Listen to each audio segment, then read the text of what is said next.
epístola. Así que si usted puede, por favor, me acompaña a Primera de Juan, capítulo 2, versículos 1 y 2. Para nuestros visitantes, estamos predicando a través de la primera epístola de Juan. Empezamos ya hace 3 semanas y la idea es ir versículo a versículo a través de toda la epístola por los siguientes meses. La idea era el día de hoy abarcar los primeros 6 versículos,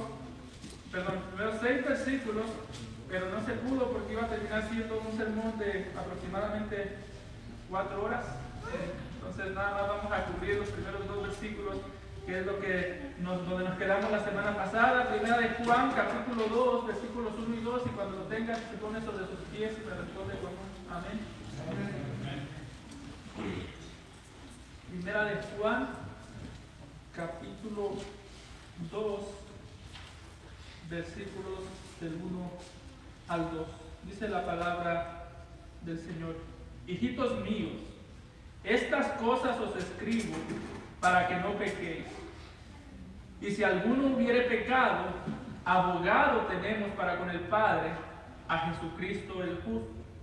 Y Él es la propiciación por nuestros pecados, y no solamente por los nuestros, sino también por los de todo el mundo. Amado Padre, te damos gracias, Señor, por tu palabra. Gracias porque, Señor, tú continúas hablándonos a través de ella, porque no hay un lugar más seguro al que nosotros podamos voltear para conocerte. Tus obras, Señor, tu creación da testimonio de ti. Y te damos gracias, Señor, porque en ella podemos ver que tú eres real, que tú nos creaste. Podemos ver, Señor, que todas las cosas provienen de ti. Señor, que tú eres el eterno, el que reina sobre todo. Podemos ver el testimonio tuyo que dejaron tus manos cuando formó la creación, Señor. Padre, pero en tu escritura podemos ver un testimonio todavía mucho más detallado de quién eres tú. Solo en ella, Señor, solo a través de ella podemos conocer a Jesucristo. Solo a través de ella podemos entender un poco qué tan grave es nuestro pecado. Solo a través de ella podemos conocerte, Señor, conocer al Dios Trino, como el Dios Redentor que tuvo misericordia de nosotros, como el Padre eterno que nos escogió en Cristo, como el Salvador eterno que vino al mundo, se hizo carne para salvar a aquellos que tú habías escogido, Padre, como el Espíritu Santo, Padre, que aplica esa salvación a nosotros. Gracias, Señor, porque en ella tenemos el testimonio necesario para conocerte. Y te pedimos, Señor, que tú nos ayudes a entender esta porción de la Escritura, que tú nos ayudes a comprender nuestro pecado, pero al mismo tiempo que salgamos de aquí con el ánimo, Señor, con el aliento de saber que aunque somos débiles, Señor, tú eres un Dios lleno de gracia y Jesucristo nunca nos desampara. Te damos las gracias en Cristo Jesús. Amén.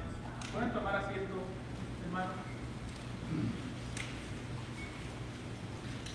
Cuando nosotros vamos a través de las Escrituras estudiar la manera en la que Dios se revela a sí mismo, la manera en la que los apóstoles y los profetas del Antiguo Testamento hablaban acerca del Dios verdadero, una de las cosas que podemos entender es que cuando los profetas y apóstoles describían a Dios, lo describían como un Dios que mira con mucha gravedad el pecado, pero también como el único Dios verdadero que ha decidido tener compasión y ha decidido extenderle gracia a sus criaturas rebeldes, o ha decidido salvar un pueblo por pura gracia.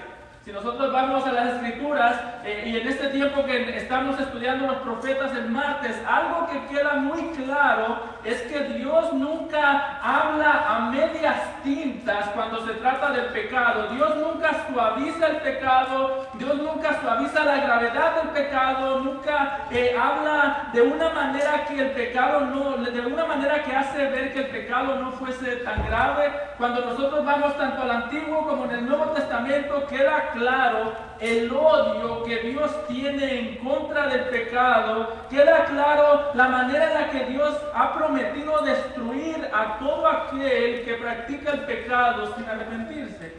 Hace no mucho tiempo yo estaba escuchando un predicador Bautista, desafortunadamente, que decía: hay pecados de los que Dios habla despacio y hay pecados de los que Dios grita. Bueno, eso no es una realidad que vemos en la Escritura. De ningún pecado Dios habla despacio. De ningún pecado Dios habla como, mira, ese sí es pecado, pero no es tan grave. Cuando Dios habla en contra del pecado, habla con mucha fuerza, de tal manera que a nadie le quede la menor duda que Dios odia todo tipo o toda forma de maldad. El mismo Jesús en Mateo capítulo 12, versículo 34, habla acerca de los pecados de los judíos, y notemos cómo lo describe cuando les dice: generación de víboras, ¿cómo podéis hablar lo bueno siendo malos? Porque de la abundancia del corazón habla la boca. Ese Salvador que muchas veces dicen amoroso, paciente, sí es un Salvador amoroso, paciente, pero cuando tuvo que hablar en contra del pecado, lo hizo de una manera tan directa que las personas, en vez de agradecerle, se ofendían. Esto es algo que vemos a lo largo de toda la Biblia. Nunca se suaviza el pecado. Dios habla del pecado con de una manera muy directa. Salmo capítulo 5, versículo 5 nos dice que Dios está airado contra el pecado, y nos dice que Dios aborrece a todo aquel que comete iniquidad sin arrepentirse. Hay una frase muy famosa que dice: Dios ama al pecador, pero aborrece el pecado. Hay un sentido en el que la Biblia dice que Dios aborrece al pecador que no se arrepiente. ¿Por qué? Porque el pecado es algo grave. El pecado es algo que se habla con mucha fuerza en las Escrituras. Por lo tanto, nosotros hablamos de esa manera. Pero también la otra parte es que el mismo Dios justo, que castiga el pecado, que aborrece el pecado, es descrito como un Dios de amor y misericordia hacia el pecador. Nos encontramos, por así decirlo, en esta tensión en las Escrituras. Dios es bastante directo en contra del pecado, lo es. Condenará el pecado, lo es. Y Dios es amor, también lo es. Y está dispuesto a tomar al pecador que se arrepiente, también. Entonces, lo que nosotros vemos en la Escritura es que el mismo Dios justo que demanda que nosotros odiemos el pecado es el mismo que nos ha prometido gracia cuando nos arrepentimos y confiamos en el Señor Jesucristo, y es el mismo que nos tiene paciencia, como dice Primera de Pedro capítulo 3, Él es paciente para con nosotros, no queriendo que ninguno perezca, sino que todos procedan al arrepentimiento. Así que la razón por la que menciono esto es porque esa tensión que acabo de describir la encontramos en este texto que leímos. Vemos en este texto algo que vamos a ver, es que el Señor espera de nosotros que nosotros odiemos el pecado tanto como Él lo odia. El Señor espera de nosotros que nosotros estemos en guerra en contra del pecado, pero también algo que este texto nos deja claro: el Señor se compadece de nosotros en nuestra debilidad si hemos creído en Jesucristo. Así que quiero que tengamos esas dos cosas en mente, porque es fácil irse a cualquier extremo, pensar: Dios ya me ha perdonado en Jesucristo, así que el pecado ya no es algo tan grave en mi vida. Eso es un extremo muy peligroso, que nos lleva a vivir como impíos que no conocen a Cristo, nos lleva a vivir como impíos y nos lleva a autoengañarnos pensando que estamos camino al cielo cuando estamos camino a la destrucción. Y existe el otro extremo de pensar: no hay manera que Dios me pueda perdonar de ciertos pecados. No, ninguna de las dos es verdad. Dios demanda que nosotros aborrezcamos el pecado, pero Dios también ofrece gracia en nuestra debilidad. Y me gustaría, como digo, que tengamos eso en mente y veamos este pasaje que acabamos de leer en dos partes. Primero, en el capítulo 1, versículo 1a, la primera parte del versículo 1, vamos a ver cómo Juan nos manda a luchar contra el pecado. Segundo, desde el capítulo 1b hasta el capítulo 2, vamos a ver cómo Juan nos describe a Jesús como nuestro abogado. Esos son los dos puntos que vamos a ver. Primero vamos a enfatizar la lucha contra el pecado que Dios espera que nosotros tengamos. Vamos a ver cómo Juan exhorta, cómo Juan hasta cierto punto habla duro a sus discípulos, cómo después la gracia de Dios nos consuela en nuestra debilidad. Tenemos el versículo 1, dice: hijitos míos, estas cosas os escribo para que no pequéis. Y si alguno hubiere pecado, abogado tenemos para con el Padre, a Jesucristo el justo. Ahora, notemos cómo Juan comienza o continúa en este versículo hablando muy directo. Y Juan les dice: hijitos, estas cosas les escribo para que no pequen. Ahora, para entender por qué Juan es tan directo en cuanto a este mandamiento que da, es porque si nosotros vemos lo que habíamos venido viendo hasta este punto, lo que habíamos venido estudiando la semana pasada, es que Juan ha descrito a los cristianos como personas que andan en luz, personas que conocen al Dios verdadero, personas que tienen una comunión con el Dios verdadero. Y algo que dijimos es que un cristiano que tiene una comunión con el Dios verdadero, un cristiano que camina en la luz, es un cristiano que también camina dándole muerte al pecado. Juan ha sido muy realista en cuanto a nuestra lucha con el pecado. Nos ha dicho: ninguno de ustedes puede decir que no tiene pecado. Ninguno de ustedes puede escandalizarse cuando alguien lo corrige por el pecado y decir: no, yo no peco, yo no cometo pecados. Pero algo que también ha dicho: todos pecamos, pero también existe la gracia de Dios, que si confesamos nuestros pecados, Él es fiel y justo para perdonar nuestros pecados. Entonces, Juan nos ha descrito una lucha muy real. Dice: si tú dices que no pecas, eres un mentiroso. Como dijimos, en aquel tiempo había falsos maestros que con mucha prepotencia decían: no, nosotros no pecamos, nosotros ya estamos en un nivel más alto de santidad, de espiritualidad. Y aunque hoy en día nadie diría eso, la realidad es que algo que mencionamos es que cada vez que alguien nos corrige del pecado, cada vez que alguien nos corrige alguna falta y nosotros ponemos excusa, actuamos como esos falsos maestros.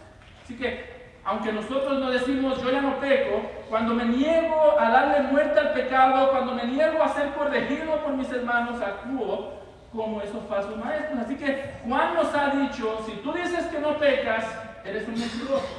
Pero si tú dices que conoces a Cristo, si tú dices que tienes una relación verdadera con Dios y andas en pecado, también eres un mentiroso.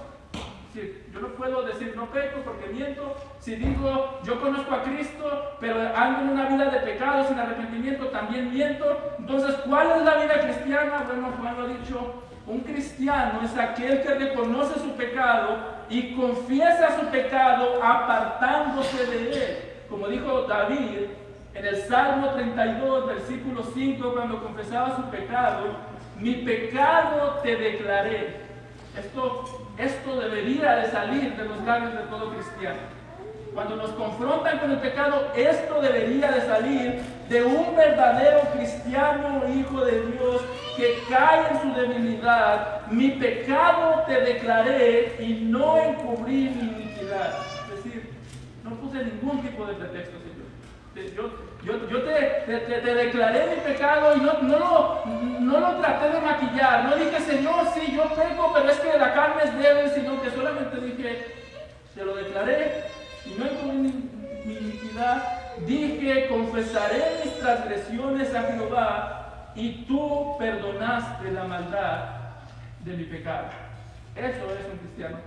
Eso es un cristiano que conoce su naturaleza, conoce su debilidad, pero también conoce la gracia de Dios, reconoce que Dios ha prometido perdón a aquellos que se arrepientan y confiesen, pero que Dios no ha prometido absolutamente nada a aquellos que excusan su pecado. Resumiendo lo que vimos, ¿cómo podemos decir que alguien es cristiano? Por sus frutos los conoceréis, escúchalos. Si nosotros excusamos nuestro pecado, bueno, la Biblia no da ni una esperanza de salvación al que excusa su pecado, al que encubre su pecado. Si nosotros maquillamos el pecado, si decimos: Señor, yo pequé, pero es que la mujer que tú me diste, no hay ningún tipo de misericordia para esa persona. Señor, yo pequé, pero es que las circunstancias me orillaron a pecar de tal manera. Yo pequé contra mi hermano, le hablé mal, pero es que estaba pasando un mal día. Dice: no hay misericordia para ese tipo de personas. ¿Por qué? Porque el que confiesa su pecado, dice, y no encubrir mi iniquidad. Cuando tú pecas, por más que digas unas circunstancias, si sale de tu corazón es porque estaba ahí. Sí, puede que tenía mal día, es que tenía hambre, es que tenía sueño, es que tenía frío, es que estaba trabajando y me desesperé. Si sale es porque siempre estuvo ahí. No nos engañemos. Siempre estuvo ahí y un cristiano lo reconoce, lo confiesa y se aparta. Así que Juan nos ha dicho, cristianos, odien el pecado. Rechacen el pecado, denle muerte, pero Juan también nos ha dicho, cristianos, confiesen su pecado y no pongan excusa, confiésenlo delante de Dios. Muchas veces lo confesamos unos a los otros, confesamos nuestras faltas los unos a los otros, dice la Biblia. Y ahora, ese es el panorama que Juan nos ha pintado. Y cualquiera podría haber dicho, uno que estuviese leyendo la carta de Juan, bueno, Juan dice que yo no puedo decir que yo no soy pecador, porque soy mentiroso y no conozco a Dios, la verdad no está en vosotros. Y ha dicho que yo puedo confesar mi pecado, y si confieso mi pecado, Él es fiel y justo para perdonarnos y limpiarnos de toda maldad. La lógica de muchos pudo haber sido, entonces la solución es peco y confieso, y de esa manera reconozco mi pecado, confieso y Dios me perdona. La razón por la que Juan dice, hijitos míos, después de haber dicho todo lo que hemos mencionado, estas cosas os escribo para que no pequéis, es porque lo que Juan quiere describirles es que aunque él les acaba de decir que es imposible que nosotros digamos que no tenemos pecado, y aunque Juan acaba de describir la gracia de Dios, describiendo a Dios como un Dios lleno de misericordia que nos perdona cuando confesamos nuestros pecados, Juan les está diciendo, no les digo todo eso para que ustedes entonces se vayan al pecado, sino que les digo todo eso, les hablo de la gracia de Dios, les hablo del perdón de Dios, para que ustedes quieran pecar cada día menos. Como digo, cualquiera pudo haber dicho, bueno, entonces lo que voy a hacer, voy a pecar al fin que todos somos pecadores. Y cuando alguien venga y me diga algo, le voy a decir, oye, pero todos somos pecadores. Juan lo dijo en su primera carta. Y cuando alguien venga y me corrija, le voy a decir, pero si yo confieso, Dios me limpia, así que tú no te preocupes, yo voy a pecar, todos somos pecadores, no lo voy a negar, porque entonces sería un mentiroso, lo voy a confesar. Juan dice, no. Eso no debe producir eso no produce la gracia. La gracia de Dios bien entendida nunca va a producir que yo entiendo que Dios me perdona, por lo tanto yo me voy a pecar. Va a producir todo lo contrario. Y por eso Juan aquí les habla. Y notemos el tono de Juan. Les habla con mucho amor, con mucha ternura. Les dice, hijitos míos. Les dice, hijitos, un tono de amor, pero también de mucha firmeza. Estas cosas les escribo para que no pequen. Es decir, Juan está diciendo, les estoy escribiendo esta carta, les quiero describir la gracia de Dios, les quiero describir su condición, y yo no quiero que la conclusión de ustedes sea, pues pequemos para tener que confesar al Padre. En un sentido, Juan está haciendo la misma aclaración que hizo Pablo en Romanos capítulo 6, versículos 1 al 2, cuando Pablo venía describiendo la gracia y dijo, donde abundó el pecado, sobreabundó la gracia, y en Romanos 6, 1 2 dijo, ¿qué pues diremos? ¿Perseveraremos en el pecado para que la gracia abunde? En ninguna manera. Porque los que hemos muerto al pecado, ¿cómo viviremos aún en él? Están enfrentándose a la misma situación. Pablo dice, donde abundó el pecado, sobreabundó la gracia. Entonces dice, los romanos pudieron haber dicho, entonces pequemos, igual hay más gracia que pecado. Juan dice, si confesamos nuestros pecados, Él es fiel y justo para perdonar nuestros pecados y limpiarnos de toda maldad. Entonces cualquiera pudo haber dicho, pequemos, y así tenemos algo que confesarle al Padre.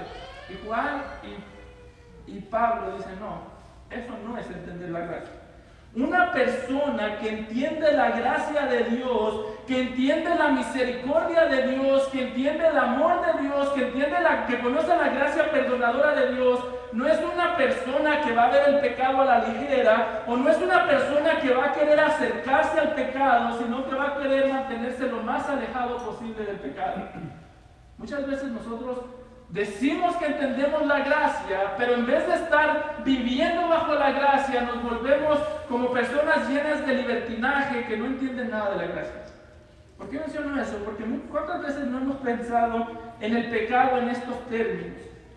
¿Cuántas veces no hemos dicho, ¿qué tanto me puedo acercar yo al pecado sin ofender a Dios? Si yo hago tal cosa, ¿eso será pecado y estaré ofendiendo a Dios o no? Muchas veces preguntamos, la pregunta muchas veces viene como, ¿qué tanto me puedo acercar al fuego sin quemarme? Y Juan dice, no. Si ustedes entienden la gracia de Dios, no van a querer acercarse al pecado lo más posible, van a querer estar lo más lejos posible del pecado.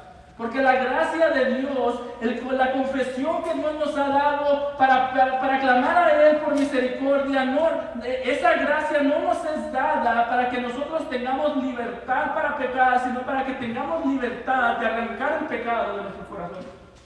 Ese es el propósito de la gracia. Así que muchas veces el día de hoy vemos personas que practican el pecado y uno no les puede decir nada porque dicen, ¿por qué te metes con mi libertad en Cristo?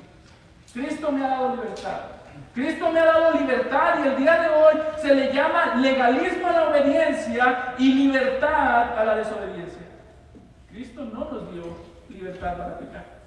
Cristo no fue a la cruz del Calvario para que tú y yo disfrutemos de nuestro pecado. Cristo fue a la cruz del Calvario para librarnos del pecado. Y Juan dice, si ustedes me entienden la gracia de Dios bien, si ustedes entienden que tenemos un Dios lleno de gracia, entonces ustedes no van a querer pecar.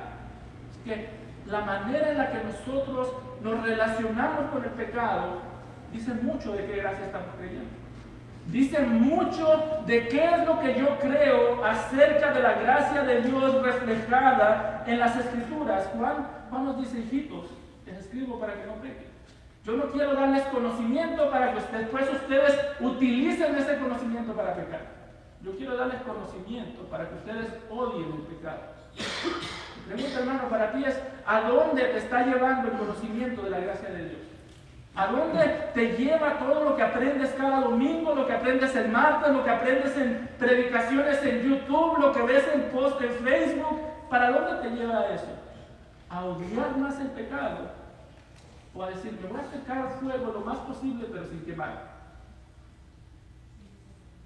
Me voy a acercar al pecado un poco, no importa, un poquito por lo menos, pero sin ofender tanto a Dios. El cristiano que conoce la gracia de Dios simplemente no quiere más pecado. Señor, estoy cansado del pecado. No quiero pecar más contra ti. No deseo más el pecado. Señor, líbrame. No me pagues conforme a mis iniquidades. Señor, ayúdame a amarte más a ti que al pecado. Ese es el sentir de un cristiano que conoce al Señor. Salmo 119, 132 al 133. Notemos cómo el salmista clama por misericordia y notemos para qué quiere la misericordia del Señor. Salmo 119, 132 a 133 dice, mírame y ten misericordia de mí, dice el salmista, como acostumbras con los que aman tu nombre. Y luego dice, para esto quiero yo que tengas misericordia de mí. Así quiero que se vea tu misericordia en mi vida. Ordena mis pasos con tu palabra y ninguna iniquidad se enseñoree de mí. Señor, dice, déjame conocer tu misericordia, déjame experimentar tu misericordia. Y no dice, y de esa manera voy a ver el pecado con mucha ligereza. Dice, no, para yo obedecerte. Señor, que el conocimiento que yo tengo de tu misericordia me lleve a obedecer tu palabra y me lleve a no dejarme gobernar por ninguna iniquidad. Con la excusa de que al fin y al cabo todos pecamos. No dice, Señor, que tu misericordia me ayude a entender que al fin y al cabo todos pecamos. No, dice, ayúdame que tu misericordia, que si el mundo entero está cómodo en el pecado, yo no. Y eso debería ser nuestro sentido. Señor, si te conozco, no importa si el mundo peca, no importa si los hermanos de la iglesia se han vuelto tolerantes con el pecado, no importa si cualquier líder religioso se ha vuelto tolerante con el pecado, no importa si el pastor más famoso del mundo ha dicho que no hay problema con el pecado, que tu misericordia, Señor, me lleve a odiar el pecado. Así sea que yo sea el único que odie el pecado en todo el mundo. Unas palabras que se atribuyen a Jonathan Edwards es que él dijo: yo quiero proponerme obedecer a Dios, ser fiel al Señor, y quiero proponerme que si nadie más lo obedece, yo sí. Que si yo soy contra todo el mundo, si soy solo el único obediente a Dios y todo el mundo se va a venir de enemigo, Señor, ayúdame a obedecer, que así lo dice todo el mundo. Y Juan dice: les escribo para que no pequen. No vean el pecado a la ligera. Y eso es un mensaje muy necesario para nosotros el día de hoy. Porque hoy en día está de moda decir: yo creo en la gracia de Dios, así que yo tengo libertad para esto, tengo libertad para lo otro, tengo libertad para otra cosa. Es que Dios es amor, y cómo un Dios de amor puede mandar gente al infierno, cómo un Dios de amor va a estar contra mí solamente porque quiero disfrutar de la vida. Esa es la teología que está de moda. Eso es lo que está en todos lados. Pero algo que debemos recordar: el mismo Dios lleno de gracia, que salva gratuitamente, es el mismo que en Mateo capítulo 5, versículo 30 dijo: y si tu mano derecha te es ocasión de caer, córtala y échala de ti, porque mejor te es que se pierda uno de tus miembros y no que todo tu cuerpo sea echado al infierno. Está diciendo Jesús, es lo mismo que dice Juan. Juan dice: les escribo para que no pequen. Jesús dice: si tu mano derecha te es ocasión de caer, córtatela. Porque si tú no cortas el pecado, si tú no eliminas el pecado de tu vida, si tú estás cómodo con el pecado, dice, tu cuerpo entero va a ir a dar al infierno. ¿Y quién lo va a tirar al infierno? Ese Dios de amor. Así que Jesús dice: elige, o le eres leal al pecado y me das la espalda a mí y sufres las consecuencias, o le das la espalda al pecado y crees en mí y conoces la salvación. Lo peor, hermanos, que nos podría pasar a nosotros en esta vida es que Dios decida no molestarnos más por el pecado. Que Dios diga: ¿sabes qué? Te entrego a tus pasiones, como dice Romanos capítulo 1, te entrego a tu mente. Es lo peor que nos podría pasar, porque Dios diría: no te voy a molestar aquí con el pecado, pero toda la eternidad vas a saber de mí. Toda la eternidad vas a saber de mi pecado. Y a veces esa es la meta de lo que se dicen cristianos: nadie me diga nada con el pecado, nadie me diga que lo que yo hago estoy mal, si tú también eres imperfecto. Cuando deberíamos decir: ayúdame a abandonar mi pecado, socórreme en mi pecado, no me dejen tranquilo con mi pecado. La frase más famosa el día de hoy es: solamente Dios puede juzgarme. Y bueno fuera que la usaran para decir: solo Dios puede juzgarme y lo hará, así que tengo que abandonar el pecado. Pero no, solo Dios puede juzgarme, así que ustedes no me digan nada. Entre paréntesis, si tú no aguantas la crítica del hombre, ¿qué te hace pensar que vas a aguantar la mano dura de Dios en el juicio? A veces dicen: solo Dios me puede juzgar, que nadie me diga nada. Sí, solo Dios puede juzgarte y lo hará, y el juicio de Dios va a hacer que extrañes la crítica del peor crítico que ha pisado la tierra. ¿Por qué? Porque va a dejar caer su mano sin ningún tipo de misericordia sobre ti si no te arrepientes. Así que Juan dice: hijitos, no vean el pecado a la ligera. Sí, la gracia de Dios es grande, pero la gracia de Dios te lleva a abandonar el pecado. Jesús lo dijo: la gracia de Dios te lleva a que si tu mano derecha te es ocasión de caer, te la vas a cortar. Obviamente está hablando en términos figurados, no está diciendo que si nos cortamos una mano con ello ya será el pecado. No, el pecado continúa, pero está diciendo: si a mí me gusta algo que es pecaminoso, mejor me es que me duela arrancarme eso del corazón, mejor me es romper muchas veces relaciones con personas con las que sigo a pecar, mejor me es perder amigos, perder familia, perder trabajo, perder lo que tenga que perder con tal de no pecar contra el Señor, que disfrutar de esas cosas e ir al infierno por la eternidad. Ese es el compromiso que Dios espera de nosotros contra el pecado. Ese es el compromiso que Juan esperaba de sus discípulos en contra del pecado. Una vez más, la pregunta para ti es: ¿ese es el compromiso que tenemos en contra del pecado? ¿O nos hemos acostumbrado al pecado? Nos hemos acostumbrado a ir por las redes sociales y ver pecado, ver tantas cosas pecaminosas, y en vez de decir: voy a cerrar esta aplicación, decimos: pues ya todo el mundo lo ve. Nos hemos acostumbrado nuestros ojos a ver cosas en la televisión, y no que la televisión sea pecaminosa en sí misma, pero nos hemos acostumbrado a ver tantas cosas pecaminosas que decimos, pero es que si no veo esto que veo, como si necesitáramos de películas para sobrevivir. Y yo no estoy diciendo que este sea un problema de los que están sentados, es un problema de todos. ¿Hasta qué punto hemos dejado que el pecado llegue a nuestros ojos, llegue a nuestras mentes, salga por nuestros labios? ¿Hasta qué punto le hemos dado una cabida cómoda en nosotros a la manera en la que vemos la iglesia del Señor, a la manera en la que rechazamos la palabra? ¿Qué tan acostumbrados estamos a ignorar la palabra de Dios todos los días, pero a no perdernos ninguna de las cosas que no tienen ningún tipo de beneficio hacia nosotros? Estamos muy acostumbrados. Tan acostumbrados que debemos arrepentirnos y pedir perdón. Juan dice, hijitos, les escribo para que no pequen. Ahora, no es solamente eso lo que dice Juan. Sería muy triste si esta carta terminara ahí. Hijitos, les escribo para que no pequen, hasta luego. Sería muy triste. Pero gracias a Dios que no termina ahí.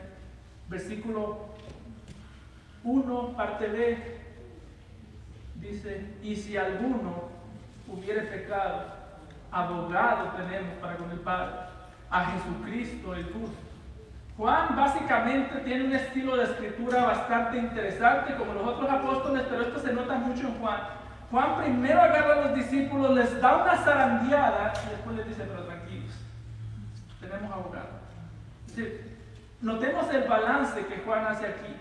Dice, y si alguno hubiere pecado, abogado tenemos para con el Padre, a Jesucristo el justo. Hay un balance de Juan. Juan dice, hijitos míos, les escribo para que no pequen, no vean el pecado a la ligera. Un cristiano, dice, no va a ver el pecado a la ligera, no va a pensar en la opción de estar pecando contra Dios. Eso lo dejamos establecido. No vamos a ver el pecado a la ligera. Pero por el otro lado, reconoce su debilidad. Dice, pero aunque el cristiano no quiere pecar, aunque el cristiano luche contra el pecado, dice Juan, inevitablemente va a pecar. Y dice, y ahí hay esperanza. Ahora, notemos el tipo de esperanza del que Juan habla. Juan no dice, hijitos, les escribo para que no pequen, y si alguno vive pecando, no. No está hablando aquí de que Jesús va a abogar por aquellos que tienen una práctica constante y permanente sin arrepentimiento en su pecado. No dice, si vivimos pecando, abogados tenemos. Dice, si alguno hubiere. ¿Qué quiere decir? Que el cristiano por su debilidad va a caer en pecado, pero no va a querer vivir en pecado. No va a vivir en un pecado sin arrepentimiento. Va a ser una persona que cae en pecado, pero se arrepiente. Y dice Juan, por ese tipo de personas, por esos cristianos, es que Jesús está abogando. Juan está reconociendo nuestra debilidad. Pero quiero ser claro en eso. Una cosa es que yo por mi debilidad caigo en pecado y me arrepiento. Otra cosa es que yo quiero vivir el pecado y al mismo tiempo quiero disfrutar del placer del pecado y al mismo tiempo quiero disfrutar de tener a Dios como mi Padre. El cristiano peca, pero peca de una manera, por así decirlo, distinta en cuanto a distinta al no creyente. El no creyente, su felicidad es el pecado y no quiere salir de ahí, pone excusas para quedarse en el pecado. El creyente peca, pero su felicidad o su gozo está en dejar el pecado. Hay una gran diferencia. Lo que está diciendo Juan, él aboga por nosotros porque conoce nuestra debilidad. Ahora, notemos cómo aquí Juan consuela a los cristianos. Les dice, no pequen, pero si alguno peca, abogado tenemos para con el Padre. Que Juan no les dice, les escribo para que no pequen, pero si alguno de ustedes peca, le mando que ore tantas veces al día. Tampoco le dice, le mando a que haga tantos ayunos, o como dirían muchos charlatanes del día de hoy, pecaste, manda tu ofrenda y Dios te va a perdonar. Como decían muchos en los tiempos, en el siglo XVI, cuando sueltes la moneda, decía, y tú la sueltas y cae en la canasta de las ofrendas, apenas golpea, ellos decían, un alma va a salir del purgatorio. Juan no está dando esa solución al pecado. Juan está diciendo, no te estoy diciendo que si pecas tienes que hacer tantas penitencias, tienes que autoflagelarte, darte golpes a ti mismo, ir a la iglesia más seguido o aportar dinero a la iglesia. Ninguna de esas cosas está diciendo Juan. Muchas de esas cosas no son malas en sí mismas. No es malo orar, no es malo ayunar, no es malo estar en la iglesia, pero lo que Juan está diciendo, nuestro consuelo a la hora del pecado, cuando nos sentimos débiles, cuando caemos en pecado, es que tenemos abogado. ¿Y quién es ese abogado? Jesucristo, el justo. No es accidental que Juan diga el justo. Lo que Juan está haciendo es un contraste entre Jesús y nosotros. Está diciendo, tú vas a pecar inevitablemente, pero nuestra seguridad es que Él es justo. No es que Él aboga por nosotros, porque nosotros de alguna manera tenemos cierto nivel de justicia en nosotros que a Él le llama la atención. No sé, cuando nosotros pensamos en un abogado, podemos pensar en alguien que, si yo contrato un abogado, muchas veces el abogado no va a ir al juez a decirle, oiga, mi cliente es culpable, por favor, perdónelo. No, el abogado va a tratar de buscar una manera de demostrar la inocencia de su cliente, va a tratar de ver el proceso que hicieron los policías. Muchas veces dice, el policía no siguió el proceso, así que mi cliente tiene que quedar libre. De hecho, no sé si usted conoce una ley que se le llama Miranda, los derechos Miranda se traduciría. Y es conocida así, tengo entendido, y si no que aquí el hermano me corrija, porque él es abogado, pero es conocida así esa ley porque un día detuvieron a un hombre y no le leyeron sus derechos, entonces quedó libre. Era culpable, pero no le leyeron sus derechos y quedó libre. Bueno, esos son abogados terrenales, pero el abogado que Jesús está describiendo aquí no es un abogado que trata de esconder nuestras culpas o de esconder ciertas cosas que hicimos mal para ganar nuestra libertad, o no es un abogado que nos ve como inocentes. Dice, no, ellos son culpables, pero yo soy justo. Lo que nos faltó a nosotros de justicia lo tiene Él, y lo que Él utiliza para defendernos delante del Padre, por así decirlo, para Él justificarnos, para interceder por nosotros, para perfeccionarnos, lo que Él utiliza y en lo que descansaremos por la eternidad, la razón por la que alguno de nosotros estará en el cielo, es porque el justo tomó el lugar del injusto, tomó nuestro castigo, y lo que nos lleva a su presencia es la justicia de Jesucristo dada a nosotros.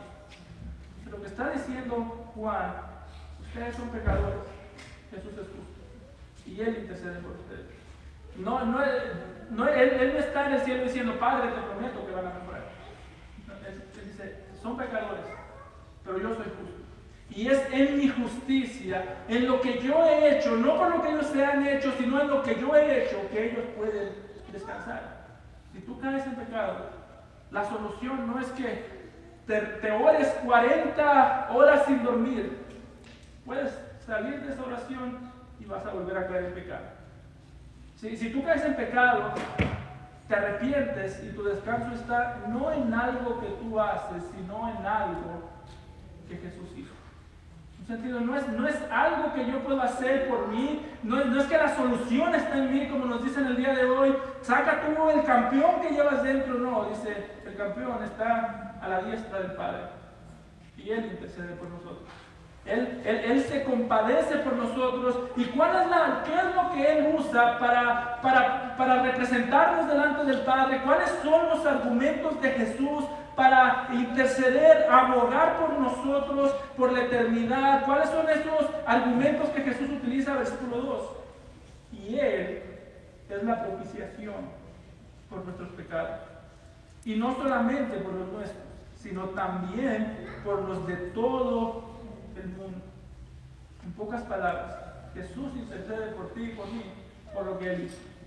Nadie va a llegar al cielo diciendo, Señor, yo estoy aquí porque yo le eché muchas ganas. Nadie. Nadie va a llegar al cielo diciendo, yo estoy aquí porque yo tengo acumuladas 35,000 horas y 45 minutos de servicio en la iglesia. Podríamos, esta mañana estaba pensando yo, si el Señor, hipotéticamente, y no es que tuve una revelación o nada, solamente era un pensamiento, si el Señor me parara en este camino, en un camino y me dijese, camina este camino y llegarás a mí, ni caminando la eternidad entera podríamos llegar. Ni si me dijese, tienes que desangrarte para llegar a mí, podría yo desangrarme y no llegaré. Lo que está diciendo Juan es nosotros, nuestra seguridad está en que Jesucristo sufrió por nosotros. Él es la propiciación. Ahora, cuando un judío escuchaba la palabra propiciación, a su mente venían los sacrificios del Antiguo Testamento.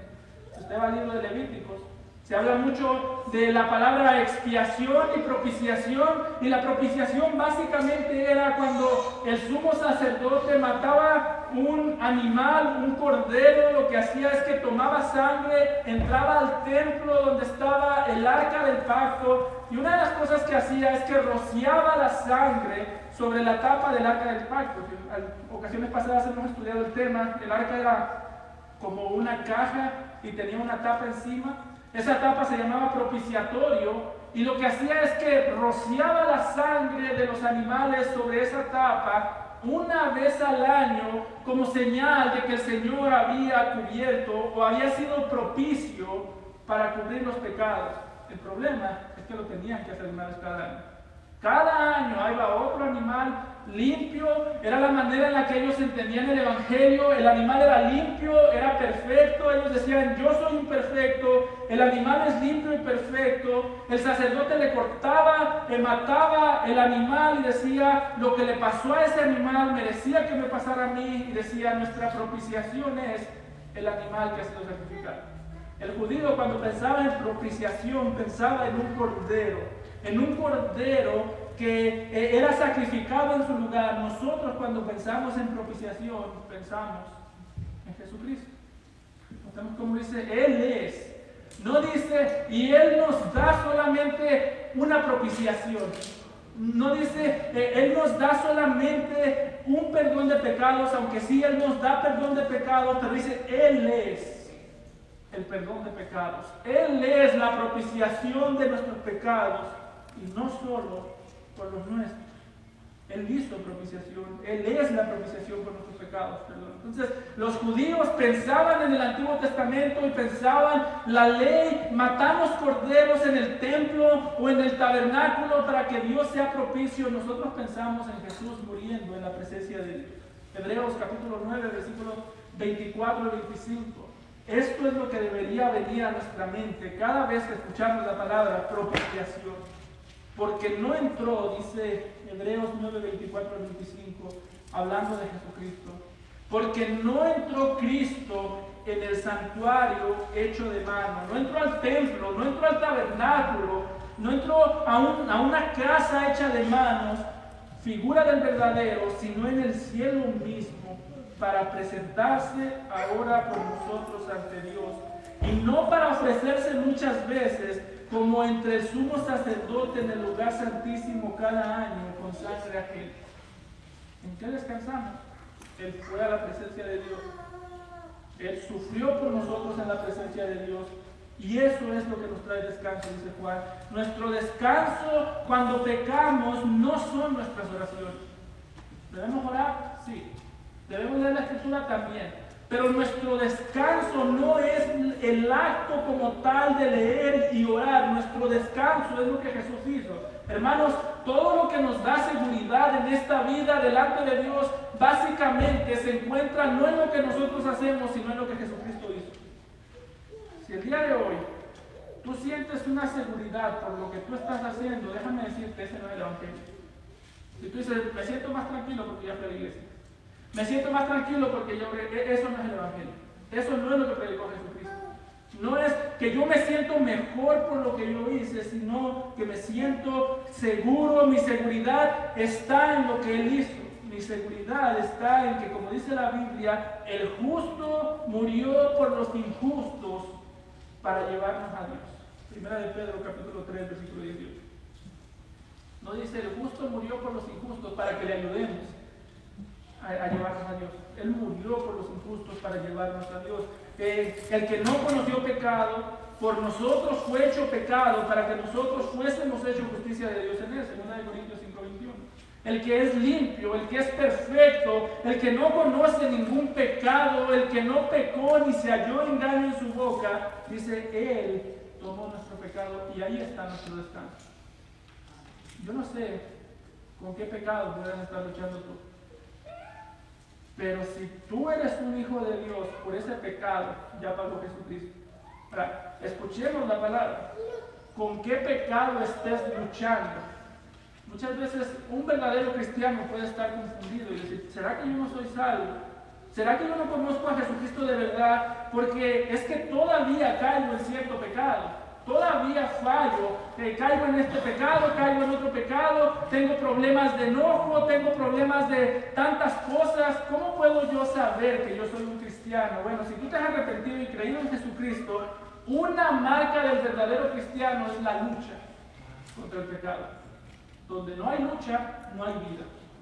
Donde no hay sed por obediencia, no hay vida. Pensémoslo de esta manera.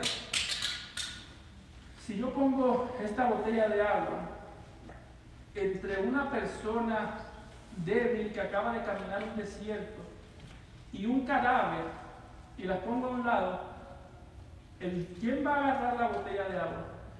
El débil. ¿Por qué? Porque está vivo.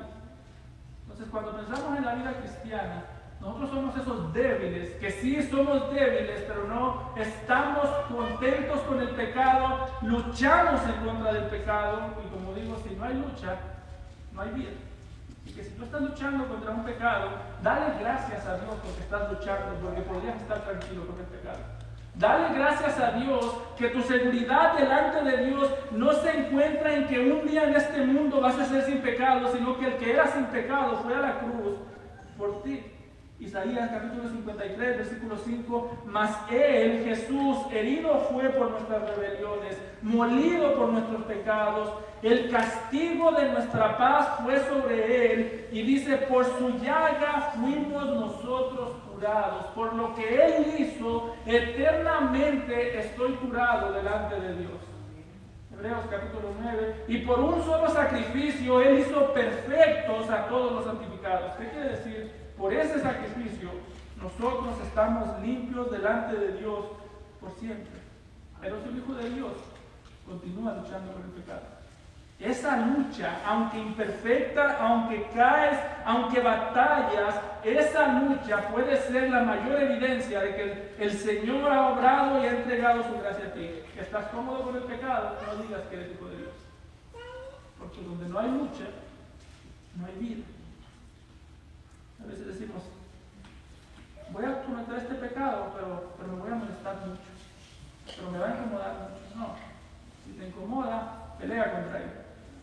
Como dice John Owen, o tú matas al pecado, o el pecado te mata a ti. Yo espero que los que estamos aquí hayamos conocido al Señor Jesucristo y vivamos una vida dándole muerte al pecado, pero con la seguridad. Esta es nuestra seguridad. En esta vida no conoceré perfección. En esta vida necesitaré ser exhortado, seré corregido. En esta vida necesito crecer, pero mi descanso está en que ya no hay más condenación para los que están en Cristo. En eso descansamos. No hay otro descanso. Así fuese que nos esforcemos todos los días, nunca llegaremos a ser perfectos. Y descansamos en que el perfecto nos representa delante de Dios. Amén. Que ese sea nuestro descanso. Juan dice, les escribo esto para que no pequen, no vean el pecado de manera ligera, Vean el pecado por su gravedad. No vean el pecado como algo que les trae placer, sino como algo que Dios ha prometido destruir. No veamos el pecado a la luz del placer, sino a la luz de la condenación, a la luz de lo que le costó el Señor Jesucristo. Dice Juan, les escribo para que no pequen. Si alguno peca, abogado tenemos para con el Padre. Descansa en eso. Si tú pecas, cuando caes en pecado, no te vuelvas loco pensando que ya no hay más esperanza, porque tenemos abogado. Dice, esa es la vida cristiana. Luchamos y descansamos en nuestra debilidad. Continúa diciendo, Él es la propiciación por nuestros pecados. Es decir, nuestros pecados, Dios los perdona sobre la base de su sangre. Nuestros pecados fueron castigados en Cristo para los que creemos en Él. Dice, y no solo de los nuestros, sino también por los de todo el mundo. ¡Qué sacrificio tan grande! ¡Qué sacrificio tan grande que Juan puede decir! Él es la propiciación de nuestros pecados, Él es el perdón de nuestros pecados, pero no solamente de los tuyos y míos, sino también de los de todo el mundo. ¿Quiere decir esto que todo el mundo va a ser salvo? No, eso se llama universalismo. Los universalistas son personas que dicen, al final y al cabo todo el mundo va a ser salvo.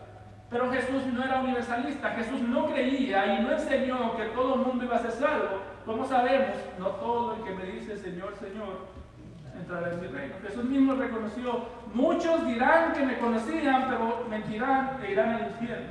Así que este pasaje no quiere decir que todo el mundo va a ser salvo y que como se cree el día de hoy, pues es un Dios de amor y no creo que nos aviente al infierno, no creo que por toda la eternidad nos esté atormentando con nuestro pecado. No es eso lo que está enseñando Juan. Lo que está diciendo Juan es el sacrificio de Jesucristo, es la propiciación por tus pecados, por mis pecados y por personas de todo el mundo. Un pasaje que nos ayuda a entender es Juan capítulo 11, versículos 51 y 52. Escuche la similitud con la que suenan estos pasajes que describen la muerte del Señor Jesucristo. En el contexto, Caifás estaba profetizando sin darse cuenta, hablando de la muerte de Jesús, y Juan 11, 51 y 52 nos dice que Caifás profetizó que Jesús había de morir por la nación. Su sacrificio iba a ser suficiente para la nación de Israel. ¿Quiere decir que todos los israelitas serán salvos? No. Muchos se han perdido y se seguirán perdiendo. Y dice, y no solamente por la nación, sino también para congregar uno en uno a los hijos de Dios que estaban dispersos. Es decir, Juan dice, el sacrificio de Jesucristo será suficiente para las personas de la nación de Israel. ¿Eso quiere decir que toda la nación sería salva? No, que todos los que Dios quiere salvar de los israelitas van a ser salvos, y para congregar en uno a los hijos de Dios que estaban dispersos por todo el mundo. ¿Qué quiere decir? La muerte de Jesús es suficiente, y la muerte de Jesús nos asegura que todo el que Dios Padre quiere salvar, lo salvará. ¿Por qué predicamos el Evangelio? Porque todo aquel por el que Jesús derramó su sangre vendrá. Y vendrán en su debido tiempo, así como venimos nosotros venimos a Él cuando alguien nos predicó, alguien vendrá a través de la predicación tuya y mía. Hermanos, nosotros entendemos que Jesús pagó por el pecado de sus ovejas. Nosotros entendemos que Jesús murió por sus ovejas, y entendemos que nosotros no vinimos a ser ovejas de Jesús cuando creímos, sino que creímos porque éramos ovejas de Jesús. Entonces, ¿qué está diciendo por aquí? Él es la propiciación por nuestros pecados, pero también por el mundo entero. El mundo entero, hay personas en todo el mundo, así como hubo muchos israelitas que Dios salvó de dentro de la nación de Israel, hay muchas personas dentro del mundo que Dios salvará. Por lo tanto, prediquemos el Evangelio. Esa es la tarea. Disfrutamos de los beneficios, predicamos los beneficios. Disfrutamos del Salvador, predicamos al Salvador. Si tú estás aquí y tú no has creído en Cristo, el mensaje de Juan es claro: arrepiéntete y cree en Él, porque Él es la propiciación, es el único que puede librarte de tu pecado, el día del juicio tú puedes llegar a la presencia de Dios y Dios no va a decir cuántas horas pasaste en la iglesia tú. No. Hay personas que nunca pisaron una iglesia y estuvieron y están en la presencia de Dios. ¿Quién? El árbol en la cruz. Hoy mismo estarás conmigo en el paraíso. El día que tú vayas a la presencia de Dios no va a ser cuántas horas oraste. No, una oración muy corta que hizo ese mismo ladrón fue: acuérdate de mí cuando estés en tu reino. Acuérdate de mí. No va a ser cuánta aportaste a las necesidades del que estaba en necesidad, en escasez. No, aquel día lo único que importará es: conoces a Jesucristo, es tu abogado, porque si Él no es tu abogado defensor, Él será tu juez destructor. Así que arrepiéntete y cree en Él hoy para salvación, o mueres y lo conoces como un león rugiente, como un león enfurecido contra sus enemigos. Si es así, arrepiéntete y cree en Jesucristo el día de hoy. Él es la propiciación, Él es el perdón que necesitamos. En su sangre, en su vida derramada en la cruz se encuentra lo que necesitamos. ¿Eres un hijo de Dios? Predica ese mensaje. ¿Eres un hijo de Dios? No veas el pecado a la ligera. Cuando peques, no pienses que ese pecado es más grande que la gracia de Dios. Confiésalo y descansa en que lo que Jesucristo hizo por ti. Descansa en que Él es la propiciación. Dale gracias que hay esperanza. Dale gracias que no te dejará como estás. Levántate y predica el Evangelio al que está perdido. Amén. Vamos a orar. Padre, te damos gracias, Señor, por tu palabra. Señor, gracias porque en ella vemos lo que tú, el odio que tú tienes en contra del pecado. En ella vemos, Señor, que tú no minimizas el pecado, tú no lo ves como algo pequeño. Y Padre, qué aterrador será el juicio para aquel que se encuentre aquí el día de hoy, para cualquiera de nosotros que se encuentre aquí el día de hoy y vea el pecado como algo tan insignificante. Qué cosa tan horrorosa, qué juicio tan horrendo será, Padre, aquel día nosotros veamos que no te creemos, que no creemos en tu Hijo. Qué horror será que muramos pensando que el pecado no era tan grave y a causa de ese pecado nosotros vayamos a la condenación. Padre, salva al que esté aquí y no te conozca. Inquieta su corazón, ayúdalo a ver la gravedad del pecado hasta cierto nivel. Y ayúdalo también, Señor, ayúdalo a, si hay alguno que no te conozca aquí, a conocer el consuelo de la gracia también. Con tu palabra, tú nos muestras qué tan horrendo es el pecado, nos muestras qué tan horrendo es caer en tus manos si no nos arrepentimos, pero también nos muestras tu dulce gracia que nos trae a salvación y a vida eterna si nos arrepentimos y creemos en ti. Padre, ayúdanos, ayuda a que esta iglesia siempre sea una iglesia que predique esa realidad del pecado, que consuele con la gracia también. Y ayúdanos a que esta iglesia no sea una iglesia de apariencia solamente, sino que sea una iglesia que le da muerte al pecado y que cuando caemos en pecado descansamos en tu gracia. Te lo pedimos en Cristo Jesús.